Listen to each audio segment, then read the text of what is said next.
back. Now we focus on the second article of the Constitution, the second branch of government, known as the executive branch, or namely the President of the United States. This is an office that has been held by 46 men across our history from its founding to date. And the office is unique as it has mostly been defined by the individuals who hold it.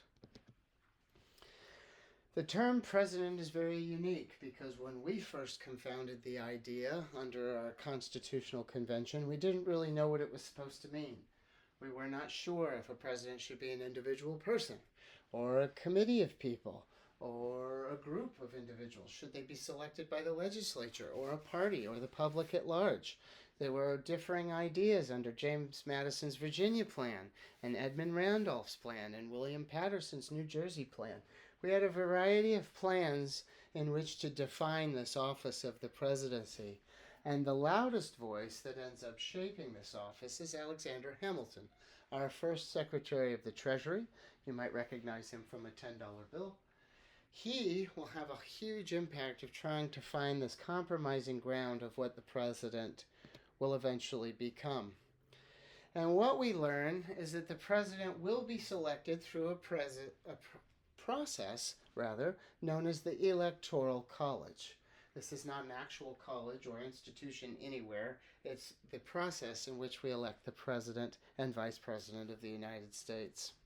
We will develop this constitutional requirement and the requirements to hold office, which we call the citizenship age requirements, and we will also create the process to remove this individual from office, known as impeachment.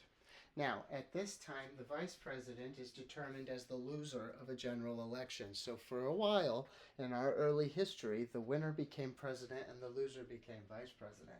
And as I'm sure you're aware, in the modern era, that is something that just simply would never survive. And so that is something we will change early on in our political processes. But for now, we're developing the basic framework of the American president.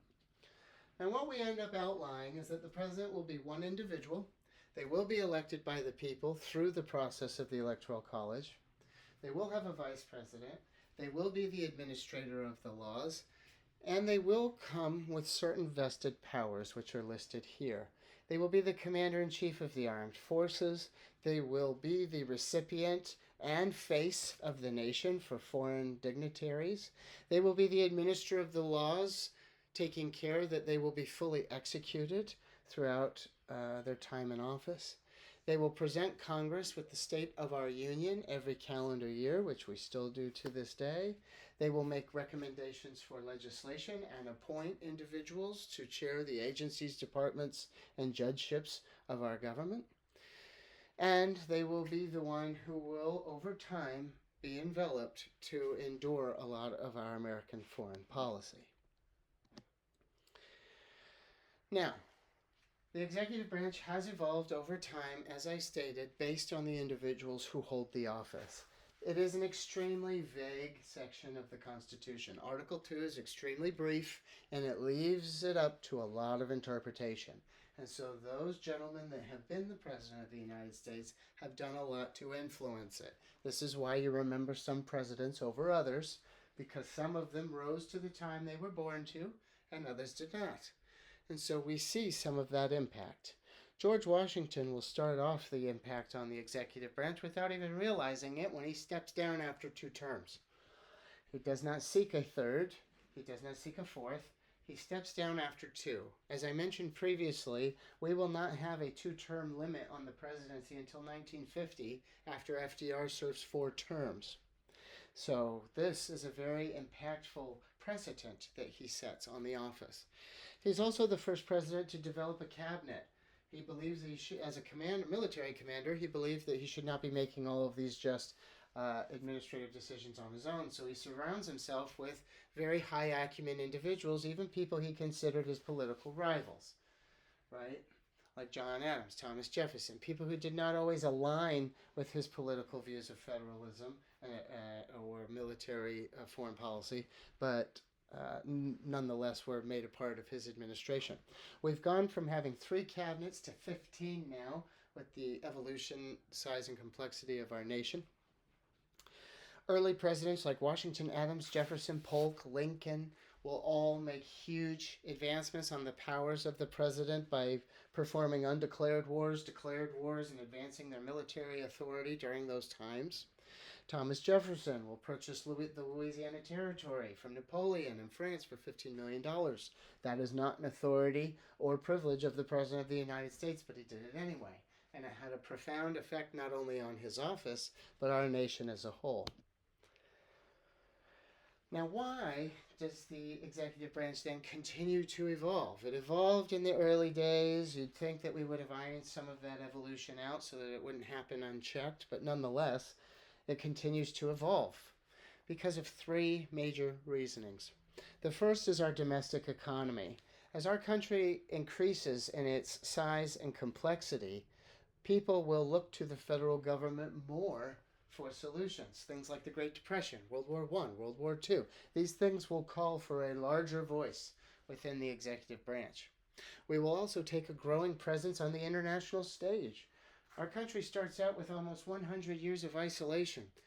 Then we start to branch ourselves out onto the world stage, and after being successful in 2 global wars, we are promoted to the world superpower, causing our executive branch to become even more powerful.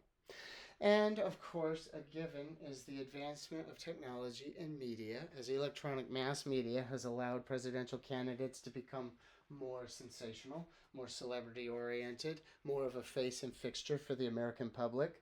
We came from days where most people never met a president or even heard them speak, and now they are a front projected element of our political system.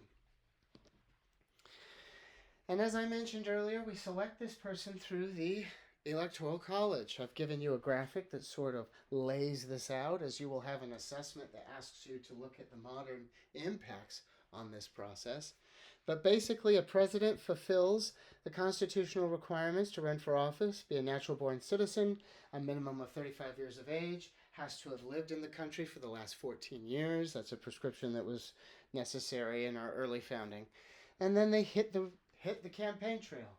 Ours is pretty unique in 2020, as we've seen the first presidential contender step away from re-election since Lyndon Johnson in 1968.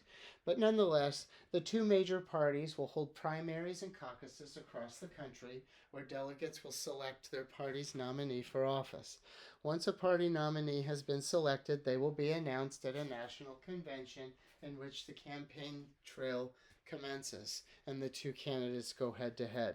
There will be a series of engagements, debates, televised events, interviews, a variety of situations to get these people acquainted and their policies and ideals with the public. Then we move into the general election. This is held every second Tuesday, every 4 years. We are one of the only Western societies that has a routine, concrete election day, an election season. It never changes, never falters. It is baked in to our processes. So we have a general election. People go out and vote for the candidate they want to see as president. Those votes are then cast in the hands of electors. Those electors submit those votes based off of who won a plurality of their state. There are 538 electors available. A candidate needs 270 to become president. Our country is made up of 50 states, each holding what we call an electoral value. That value is given to your state based off of how much representation it has in Congress. Florida, as an example, has 29. That is 2 senators and 27 House members for a total of 29 electoral votes. Whichever candidate wins 51% of that state's votes gets all of its electoral values. So, the person who comes up with 270 out of the 538 wins, and because of this plural system, sometimes an individual can win the Electoral College without the popular vote, which has happened a few times in our modern history. Now, once an individual has been selected to be president and has won the general election, they have to move into a transition phase, an appointment phase.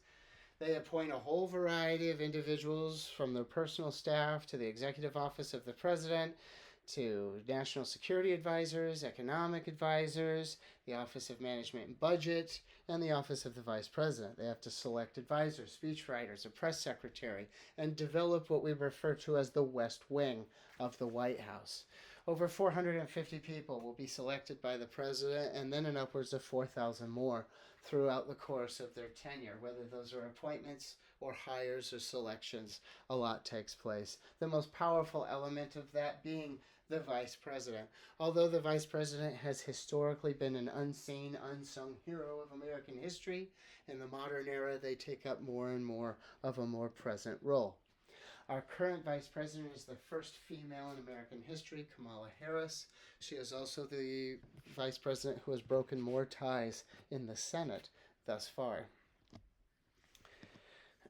Lots of vice presidents go on to become presidents themselves. Vice President Harris has now taken the torch for the nomination of the Democratic Party in the 2024 election against Donald Trump. Now, with that, we have what's called a modern-shaped presidency, where more and more is incorporated into what a president does. Since the Reconstruction era, from Lincoln onward, presidents have used more and more assets to their advantage to effectively do their job. Lincoln, Hayes, Roosevelt, FDR, Truman, and Eisenhower would use their position as the executive to try and will the American people onto their side if it went against Congress or the Supreme Court. In the cultural revolutions of the 60s and 70s, Kennedy, Nixon, Ford, Carter, Reagan, and so on, moving into the 80s, will use television and technological aspects to try and get the public on their side, protecting whistleblowers, leaking information, promoting scandal, tabloid, and then, of course, in the modern era, we will rely heavily on first ladies as a political element in the presidency. That is the executive branch in a nutshell.